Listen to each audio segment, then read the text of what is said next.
Eu não descartaria essa possibilidade, Anderson, dados alguns elementos quando a gente visita também horizontes históricos, né? Então, o fato de haver, por exemplo, uma grande instabilidade do ponto de vista econômico no mundo, principalmente com relação aos países que são ainda os países imperialistas e as potências dominantes no cenário internacional. A gente observa, por exemplo, os Estados Unidos tendo registrado uma recessão nesse primeiro trimestre de 2025. A Alemanha já naquilo que os economistas da ordem chamariam de recessão técnica, né? 2 trimestres consecutivos com resultados negativos. Uma dificuldade social imensa, com muitos problemas sendo revelados a olhos vistos por todas as pessoas que acompanham a situação na Europa Ocidental e nos Estados Unidos. Problemas políticos enormes. A gente viu agora eleições novamente em Portugal sem conseguir se formar uma coalizão de governo. Toda a instabilidade política em países como França e Alemanha na Europa. Os próprios abalos políticos com o governo Trump. Nós tivemos aí, amanhecemos, né? Adormecemos ontem, amanhecemos hoje, com a notícia oficial de uma declaração de saída de Elon Musk de dentro da administração pública. Ele, de fato, desembarca do governo Trump, revelando a sua insatisfação com relação a um programa de austeridade que não estaria sendo seguido como o Elon Musk gostaria. Isso representa o programa de austeridade do ponto de vista público, significa assaltar o fundo, principalmente de salários, em favor dos capitalistas. E se o Trump não consegue dar conta de entregar isso para os capitalistas, ele deixa de ser também funcional nessa condição.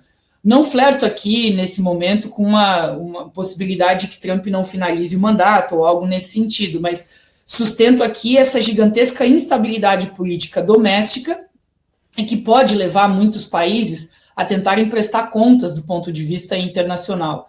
E um outro elemento é o próprio ambiente do sistema internacional. E aí, para o caso dos Estados Unidos, o desafio é muito grande. O que eu tenho colocado aqui como encruzilhada é o seguinte: os Estados Unidos querem uma estabilização da região do Oriente Médio.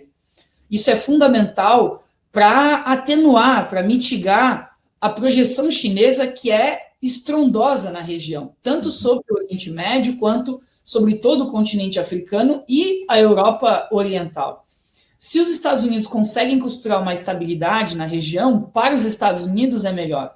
Agora, não está mais sendo funcional aos Estados Unidos alimentar uma máquina de guerra israelense que provoca cada vez mais instabilidades. Israel sai do controle da órbita direta dos Estados Unidos quando abre simultaneamente, Anderson, 5 frentes diferentes de batalha. Porque não é só Gaza, né? São tensões com a Arábia Saudita e a população Houthi no Iêmen. São tensões com a Síria, são tensões com o Líbano, são os ataques, de fato, à Palestina.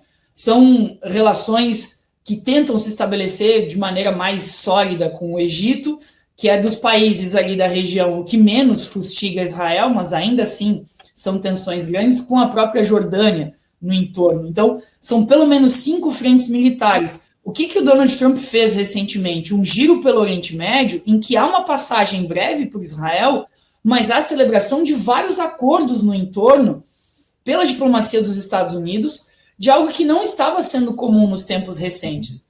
Quando havia visitas, desde os tempos de Barack Obama e de Biden, à região do Oriente Médio, as negociações com a Arábia Saudita, por exemplo, elas iam até um certo ponto e não avançavam, mas os Estados Unidos acabam de celebrar um acordo que pode movimentar algo em torno de $1 trilhão junto à Arábia Saudita, envolvendo elementos de tecnologia, inclusive tecnologia nuclear, e questões sobre o mercado de petróleo. Antes, os Estados Unidos colocavam como condição para fechar esses acordos a normalização das relações entre a Arábia Saudita e Israel. Isso sai de cena. Então, várias das condicionalidades deixam de estar presentes. Os Estados Unidos estão abrindo uma rodada de negociação com o Irã, em Omã, para tentar também normalizar as relações. Isso tudo vai deixando a situação de Israel mais escanteada, e para os Estados Unidos seria interessante essa estabilidade. Agora, a ver se a diplomacia de Trump vai ser exitosa nesse evento. né? De outro lado, nós temos o caso russo, que tem muito a ver com o mesmo preceito de partida, digamos assim. Ou seja, acentuar uma coalizão Ocidente versus Rússia a partir da OTAN e juntando as forças do Atlântico Norte numa empreitada militar é contraproducente atualmente para os Estados Unidos por duas razões. A primeira delas tem a ver com o meu primeiro argumento, que é o da política doméstica, significa os limites sociais e políticos de uma expansão indiscriminada do endividamento estadunidense para financiar uma máquina de guerra, e, de outro lado, o fato de que, se os Estados Unidos forçam ainda mais um grau de hostilidade com a Rússia, ela acelera um pacto sino-russo que estabelece uma coalizão muito preocupante para os Estados Unidos nessa banda do Oriente.